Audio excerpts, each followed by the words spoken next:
সবাই যেভাবে হাসপাতালের সামনে এভারকেয়ারের সামনে উপস্থিত হয়েছেন, তারা সেখানে দাঁড়িয়ে আছেন, অপেক্ষমান আছেন, এই যে তাদের প্রাণের আকুলতা এবং শ্রদ্ধা যেভাবে জানিয়েছেন, এটা সত্যিকারভাবেই আমার কাছে মনে হয়েছে মানুষের পক্ষে, জনসাধারণের পক্ষে এবং ন্যায়ের পক্ষে থাকলে পরে মানুষ যে কতখানি তাকে ভালোবাসতে পারে তার নমুনা আমরা এখন দেখছি।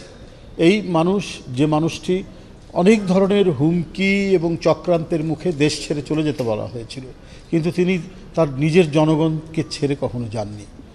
নিপীড়ন সহ্য করেছেন, নিপীড়িত হয়েছেন, আপোষ করলে করতে পারতেন, সুখে থাকতে পারতেন বিদেশে গিয়ে, কিন্তু কারাগারের তাও কি সবচাইতে পরিত্যক্ত কারাগার, সরকার যেটাকে পরিত্যক্ত ঘোষণা করেছে সেখানে রাখা হয়েছিল।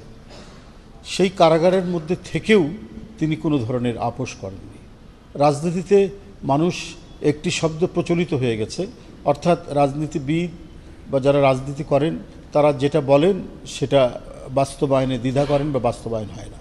কিন্তু আমরা ছাত্রজীবন থেকে দেখেছি এমন একজন নারী, এমন একজন রাজনীতিবিদ যিনি কথা এবং কাজের এক অপূর্ব সমন্বয় আমরা দেখেছি। এই কারণে তরুণ বয়সে আমরা যখন ইউনিভার্সিটিতে পড়ি তখনই আমাদেরকে আপ্লুত করেছেন তিনি, উদ্বুদ্ধ করেছেন তিনি।